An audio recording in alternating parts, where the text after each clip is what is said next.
in regione le larghe intese si sono dimostrate anche lì. Infatti sia il PD che certa parte del centrodestra stanno portando avanti un progetto di insabbiamento del referendum istituzionale, ma la capacità di creare scenari e di trovare dinamiche che ci possono portare all'indipendenza, che siano sempre diverse e che non possono essere codificate da quell'establishment che cerca sempre di frenare la voglia di indipendenza, è una caratteristica che riguarda la nostra di leadership, la leadership di Gianni Busato, di Ludovico Pizzati e dei suoi collaboratori. Ecco, ed è il plebiscito digitale. Dimmi Gianni, e parti con questo discorso e ti lascio la parola, onorato di farlo.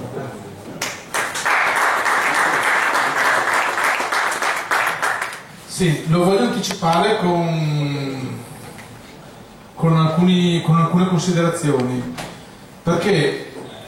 bisogna capire come che si arriva al plebiscito digitale. Scusate se parlo la lingua che mi insegnava mio papà e mia mamma, che magari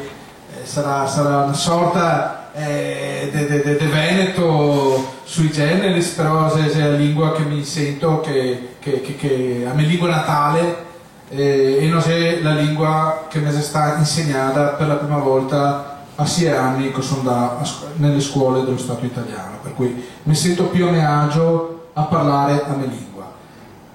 Eventualmente dopo, se qualche concetto non è chiaro, lo spiegheremo con le domande successive. Però secondo me è fondamentale capire come si arriva a questa situazione, perché lo scenario, come che giustamente diceva Mario, che politico che esiste oggi, è uno scenario che si sta interamente creato da questo gruppo che avete davanti. Quello di cui si parla in regione Veneto ancora è frutto della visione che Stefano Venturato, i ragazzi che vede qua, Ludovico Pizzati, Gianluca Panto, Cristiano Zanin, Manuel Carraro, Gianfranco Favaro, tantissimi altri che in questi anni hanno dato vita al pensiero politico indipendentista moderno, ha messo in atto. Allora, quello che sta succedendo in Regione Veneto, tutto quello che si sta muovendo nella politica veneta, in tutti i partiti che cercano di sopravvivere allo sfascio dello Stato italiano, di cui sei emanazione, è in questo momento una storia di inseguitori, gli inglesi parlano di follower, di inseguitori che segue un percorso e un progetto che avevamo creato noi altri, che è frutto della nostra mente, della nostra volontà, della nostra intuizione, della nostra determinazione, e che oggi trova il suo obiettivo concreto con l'iniziazione del plebiscito digitale del 16 febbraio. E questa sera voglio anticipare che non si terrà solo il 16 febbraio, ma durerà fino a tutto il venerdì successivo, quindi dal 16 al 21 febbraio, dalle ore 7 alle ore 10 di sera di domenica 16 febbraio e dalle ore 9 alle ore 6 del pomeriggio dal lunedì 17 a venerdì 21 febbraio, per allargare il periodo in cui tutti i veneti possano votare e per supplire a quello che è un periodo molto breve che avremo per comunicare. Un periodo molto breve, ma che vedrà delle sorprese che in questo momento non potremo anticipare. Come che vi dicevo, questo quadro che oggi viviamo è frutto dell'intuizione di qualche anno fa. Qualche anno fa, per quanto, per esempio, per quel che mi riguarda, del ritorno da un viaggio dall'Olanda, dove che avevo subito delle sferzate, dei tirai di recce da parte di una guida turistica olandese, un toso che era in jeans molto, molto sportivo, ovviamente con maglietta maniche corte, t-shirt, molto semplice, diciamo, e che dopo dal colloquio ho scoperto c'era un ambasciatore che adesso è ambasciatore di un paese africano, un ambasciatore olandese. Al tempo c'era un funzionario dell'ambasciata medio orientale che stava trattando al telefono, intanto che mi portava in gita noi altri in bicicletta, come mediatore all'interno della crisi medio orientale e stava cercando di mediare le varie posizioni in un momento di crisi molto particolare, molto grave. E sto toso qua, molto semplice, vestito con dei jeans sbregai e una maglietta in maniche corte, mi immaginavo come che Garia poteva essere se invece avesse avuto di fronte un funzionario dell'ambasciata italiana. Non so gli altri come potete immaginarlo. Quindi c'è stato fortissimo per me lo stacco, il contrasto, quando che sapevo cosa che faceva, cioè quello della guida turistica già era un hobby, un passatempo, ma il suo vero lavoro quello che già era. Durante quelle 2 settimane di viaggio, questo ragazzo, questo funzionario dell'ambasciata, e oggi ambasciatore africano, ne ha offeso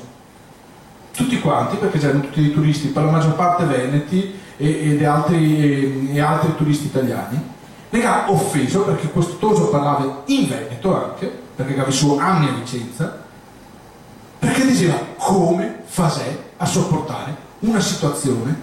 come quella che vive voi altri in Veneto, oppure più in generale in altre regioni in Italia. Come potete essere sudditi e accettare uno schiavismo come quello che si deve accettare? Sei incivili, sei indegni, e questo mi offendeva, e gli aveva ragione. Per me è stata così forte quella lezione, è stata così, se vogliamo, umiliante, ma così anche motivante, che facendo il viaggio di ritorno dall'Olanda in macchina e passando tutti i paesi dell'Europa che ho attraversato per arrivare in Veneto, per me è stata un'emozione e uno scotto incredibile. Questo arriva qua, mi entra, ho subito una lacerazione interna, un dramma, perché comunque anche in passato mi ero attivo politicamente, per tanti anni non ho fatto più niente perché già ero deluso, già ero disilluso dalla politica, e là ho detto no, mi non posso accettare di andare in giro per il mondo ed essere additato in questo modo e dire i gaso,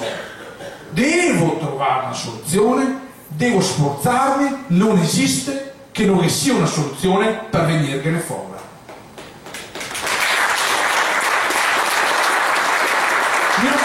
Dovrò alcuna formazione, io non sono un avvocato, sì, perché sono laureato per sbaglio in ingegneria, diciamo, però se non ho alcuna formazione giuridica, politica, chiamiamola come vuoi, però ho i libri, mi sono messo a studiare e mi sono reso conto di una cosa, già era il 2006, da qualche mese, 3-4 mesi, era stata approvata quella legge che aveva depenalizzato il reato d'opinione in tema di attentato all'unità dello Stato italiano. La legge 85 del 2006. Caspita, ho detto, io qualche anno fa già ero indipendentista e già ero stato anche, come dire, processato, e già ero stato oggetto di indagine e inquisito, perché avevo detto, quando che i patrioti serenissimi già andai sul campanile, che avevo fatto scrivere sui giornali che già erano degli eroi, e me che aveva processato per apologia di reato, e dopo anche voleva processarmi, diceva, per eversione democratica dello Stato italiano, semplicemente perché già ero attivo e avevo l'indipendenza. In quel frangente mi sono reso conto che effettivamente lo Stato italiano aveva missionato delle leggi che andavano a minare un reato d'opinione. Beh, nel 2006 questo non esisteva più, già sta cavato dallo scenario. Allora resta semplice, ho detto, allora vado a studiare ulteriormente, per cui non era più un reato dire che si voleva l'indipendenza del Veneto, se poteva dire. A quel punto sono andato a studiare e mi sono reso conto che c'erano le leggi già approvate da 30-40 anni che permetteva al Veneto di diventare indipendente.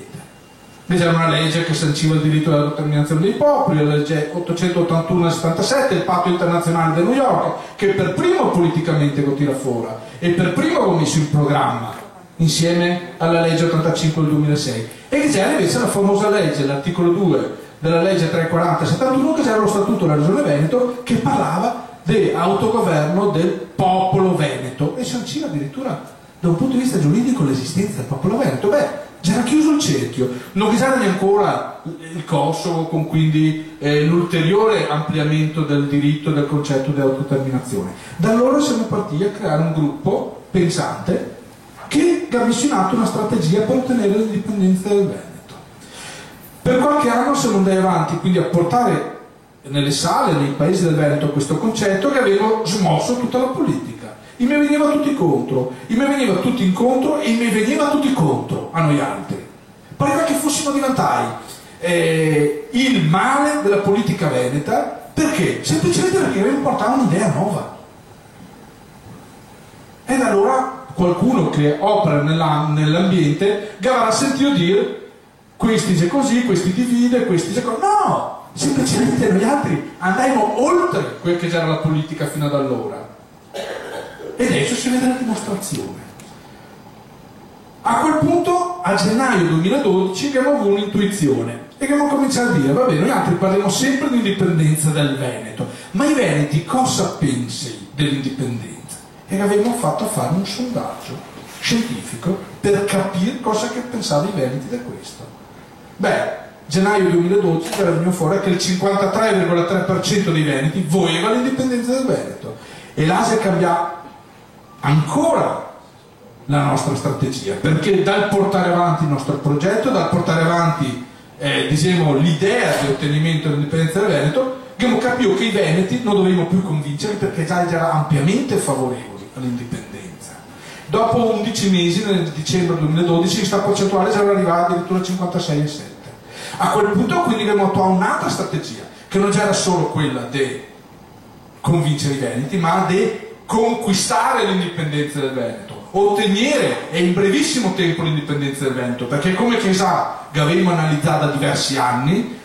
Stefano Gaccettà, Lodovico Pizzati, il Veneto, per poter trovare la soluzione alla sua più grave crisi socio-economica dal dopoguerra, e non solo, aveva un'unica soluzione, che c'era il riottenimento della propria indipendenza.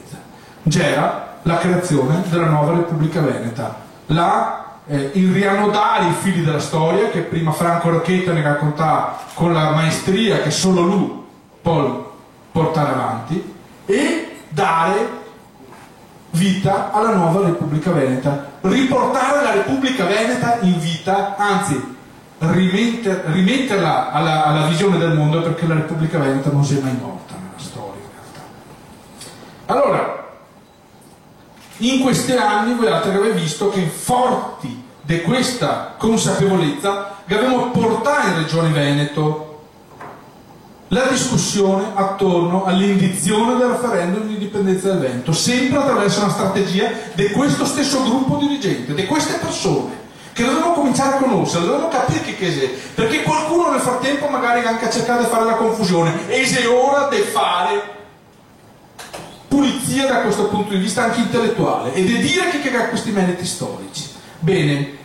negli ultimi settimane, negli ultimi mesi, questo scenario si è ulteriormente velocizzato, si è ulteriormente rivoluzionato, perché nel momento in cui che si sta messo in atto, lo ricordava Mario Sandrino, un tentativo di insabbiamento di questo progetto politico, avevamo avuto un'ulteriore intuizione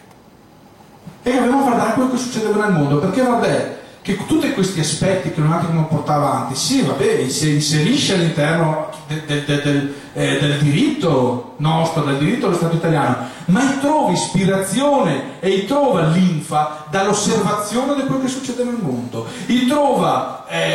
la propria ragione d'essere dal fatto che altri popoli prima di noi altri hanno percorso questa strada per ottenere l'indipendenza del Veneto. E nelle ultime settimane si abbiamo reso conto di una cosa, allora mi viene a dire, voi altri che avrei sentito, insomma, le motivazioni procedurali, che non si può fare il referendum per l'indipendenza del Veneto classico perché lo Stato italiano la bloccaria, perché è anticostituzionale, per tutta una serie di motivazioni risibili quanto che vogliamo, però nel momento in cui noi altri se ponemo nei confronti dello Stato italiano come sudditi e come supplici a domandare col cappello in mano qualcosa che in realtà è semplicemente nostro, è chiaro che in quella logica, se è servile, è evidente che se è vero, non ti può indire un referendum per l'indipendenza domandando un piacere, un permesso a qualcuno che in realtà sul destino ha alcuna potestà. E là si sta l'intuizione. Aspetta, cosa vuol dire votare?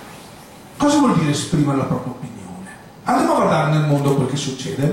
E che abbiamo scoperto che negli ultimi anni a cominciare dall'esempio dell'Estonia, dal 2005, le popolazioni più innovative, più avanti e più civili già cominciato a votare attraverso la rete internet. Da noi altri sembra quasi un qualcosa del lunare, però in realtà siamo andati a guardare, e che se l'Estonia, e che se l'Australia, e che se la Gran Bretagna, e che se gli Stati Uniti d'America, e che se la Svizzera, e che se la Norvegia, e se tantissimi paesi che dal 2005 hanno cominciato a utilizzare la votazione elettronica attraverso la rete internet, attraverso il telefono, attraverso altri metodi che utilizza le tecnologie, le nuove tecnologie di comunicazione, per motivi banali, semplici, che se trasparenti come l'acqua, e se qualcosa, qualcuno dice il re è nudo, perché io l'ho visto che c'era nudo il re. La votazione elettronica se più semplice, se più economica, perché mentre col catafalco delle persone, de carta, che controllano qualcosa che sembra sicuro, in realtà sappiamo che se sta lo strumento principale attraverso il quale i governi dei più grandi malfattori della storia, e in primis gli italiani, ga esercitare i brogli. Beh, il plebiscito del 1866 penso che tutti sappiamo come che si è svolto, ma non serve andare tanto in là. Molti di voi altri che avranno letto tutto quello che si dice, per esempio sul referendum tra monarchia e repubblica, ma se tantissimi casi delle elezioni nella storia condotte attraverso i sistemi del Novecento, polverosi di carta dei burocrati e di questi governi dei malfattori,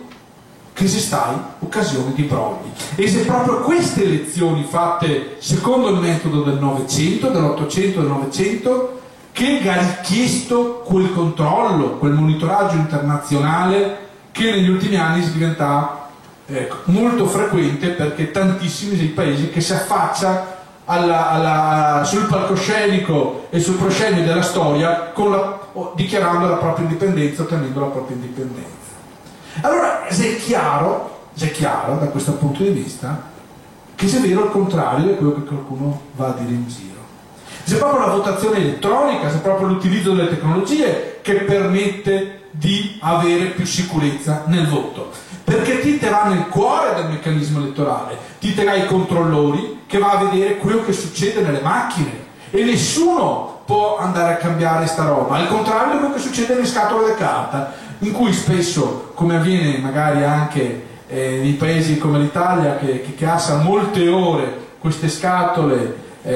sotto il suo esclusivo controllo, che c'è una pausa in cui può succedere di tutto. Beh, da questo punto di vista capiamo quindi che avevamo centrato una nuova cosa, nessuno qua da noi altri che aveva pensato prima, e si abbiamo reso conto che se il problema già era quello di dare voce ai veneti, noi altri dobbiamo trovare il modo attraverso la rete internet, attraverso il telefono. E questo trovava fondamento su una cosa: si diceva che la legge impediva, la Costituzione impediva di fare un referendum col metodo vecchio. Beh, sulla votazione digitale l'Italia è così indrio, è così ignorante da questo punto di vista, che non ha neanche mai pensato di normarlo. Bene, abbiamo un voto legislativo, signori. Se noi facciamo una votazione elettronica non violiamo alcuna legge dello Stato italiano, cade la pregiudiziale. Non solo, una votazione elettronica è nel pieno percorso e nel pieno rispetto della legittimità internazionale, perché c'è tantissimi paesi, come che ve l'ho detto prima, che sta votando i parlamenti, sta votando i municipi, sta votando le province, sta votando i referendum attraverso la votazione elettronica, la votazione telematica. Fantastico, non sei contro la legge italiana, è nel pieno della legittimità internazionale, ma se quello che vogliamo, perché noi vogliamo fare un referendum che segua il diritto internazionale. L'ultima cosa, ancora una delle ultime cose, è che costa molto meno, costa un sesto, un ottavo, un nono rispetto a un referendum tradizionale. Di più, da un punto di vista giuridico, come che sappiamo, la commissione giuridica regionale che si era insediata, che ha visto il più autorevole tra i professionisti, tra i giuristi che sedeva là, che è unanimemente riconosciuto come super partes da tutti, non c'era un esponente di un partito o della regione stessa, ma c'era il professor Bertolissi, che magari inconsapevolmente che aveva suggerito di attuare una procedura di questo tipo. Lui magari la pensava di fare come sondaggio, noi altri abbiamo detto, noi altri invece facevano come voto vero, con monitoraggio internazionale, con monitoraggio interno dei funzionari dei comuni della regione, che venga a controllare, a verificare che tutto avvenga con la democraticità, con la trasparenza e con la possibilità di accesso a tutta la popolazione del Veneto. All'inizio parlavamo di internet, dopo abbiamo usato anche il telefono, quindi si potrà votare non solo attraverso il sito internet www.plebiscito.eu, ma si potrà votare anche facendo una semplice telefonata con un normale telefono di vecchia generazione al numero 0423 40 20 16. Il quesito è semplicissimo: vuoi tu che il Veneto diventi una repubblica federale indipendente e sovrana? Sì o no? A quel punto è chiaro che se venivano meno anche tutti gli ostacoli in regione per impedire ai veneti di esercitare il proprio diritto di voto, perché qui che c'erano le contestazioni fatte al vecchio procedimento non avevano più ragione d'essere. Questo è il motivo per cui nelle ultime settimane, come avrete visto, c'è stata un'accelerazione ulteriore in regione, sempre frutto comunque di questo gruppo dirigente, come tutti i precedenti progetti. E in prima commissione affari istituzionali il presidente Costantino Tognolo, che oggi mi e Franco siamo andati, col quale avevamo parlato, abbiamo avuto un consulto proprio oggi a Palazzo Ferrafini, è stato incaricato dalla commissione di portare all'interno della regione questa proposta e di vagliarne, diciamo, gli aspetti giuridici e gli aspetti tecnici. Per cui noi altri che prepareremo la documentazione alla Regione Veneto per permettere che valute questa votazione, perché chiaramente la chiusura del cerchio a questo punto è che la Regione Veneto dà anche il suo imprimato. Attenzione, non è una condizione necessaria, è un qualcosa di più.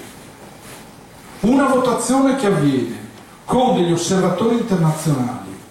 con tutti i criteri di democraticità e di facilità di accesso per tutta la popolazione, è una votazione a tutti gli effetti valida.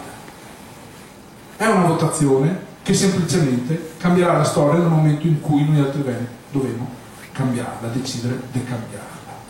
Teniamo presente un altro aspetto: tutti i cittadini del Veneto riceveranno una comunicazione a casa, riceverà un codice segreto che gli permetterà di votare. Questo codice segreto sarà utilizzato il 16 febbraio, il 17 febbraio, il 18 febbraio, il 19 febbraio, il 20 e il 21 febbraio prima di dare il proprio voto o attraverso l'internet o attraverso il telefono.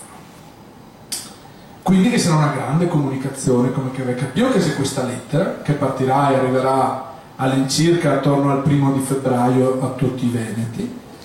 e prima vi accennavo che sarà un piano di comunicazione importante, perché abbiamo pochissimo tempo. Se teniamo conto che di mezzo che c'è il Natale avremo 1 mese, 40 giorni di comunicazione. Stiamo mettendo in atto da questo punto di vista un piano di comunicazione de massa che permetta a tutti i cittadini del Veneto di essere informati su quello che avverrà e che spiegherà ovviamente le ragioni dell'indipendenza, perché bisognerà chiaramente dare risposta a quelle che sono le argomentazioni che spesso i partiti o i politici che spesso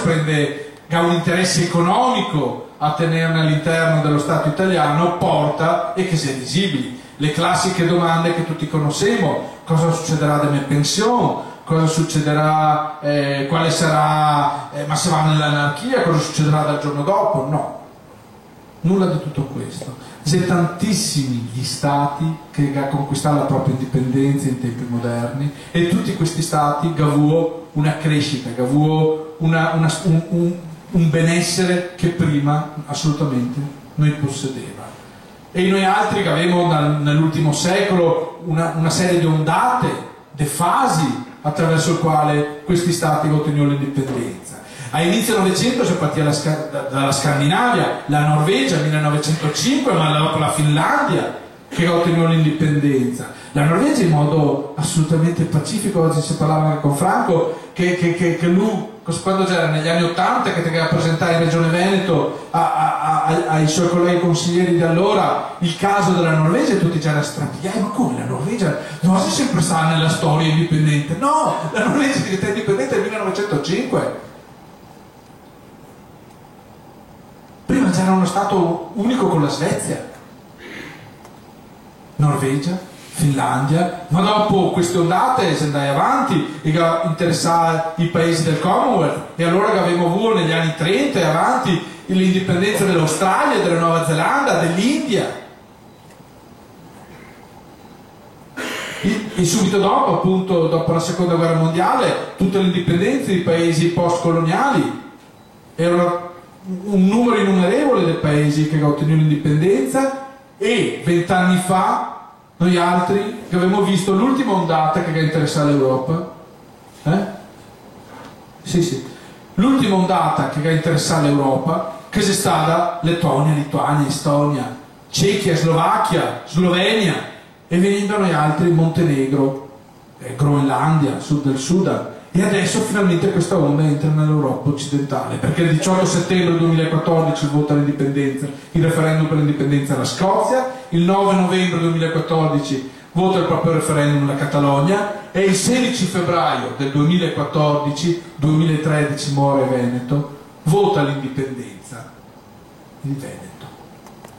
Il 2014 sarà un nuovo 48 per l'Europa. Sarà un anno di grandi cambiamenti. Un vecchio mondo sta venendo meno e un nuovo mondo sta avanzando. E bademo bene, noi altri non vogliamo che con l'indipendenza si crei una piccola Italia. Questo è il motivo per cui, oltre a votare sì o no al quesito che avevo anticipato prima, subito dopo tutti i cittadini veneti potranno indicare una preferenza per uno dei candidati a proprio piacere, che si candiderà tra tutti i cittadini veneti senza limitazioni, che ha diritto di voto, che si candiderà dal 1 al 14 febbraio, sempre attraverso il sito internet plebiscito.eu. Ogni cittadino veneto potrà dare una preferenza a uno dei candidati disponibili per nominare una delegazione di 10 cittadini veneti che avrà il compito storico di rendere fattivo ed esecutivo il referendum di indipendenza del Veneto. Queste 10 persone, votate dai cittadini veneti, investite di un mandato di sovranità popolare, sarà dei plenipotenziari veneti. La partita che noi altri ci giocheremo con un'operazione velocissima, un'operazione che vedrà una comunicazione arrivare a tutti i cittadini del Veneto, ma che rappresenta un'occasione unica che noi altri avremo per riprendere il cammino nella nostra storia, per fare riaccendere quel faro di civiltà che noi altri abbiamo sempre rappresentato nella storia come veneti, e che oggi siamo richiamati a riattivare, perché il mondo ne vuole e dovremmo volerlo anche noi altri.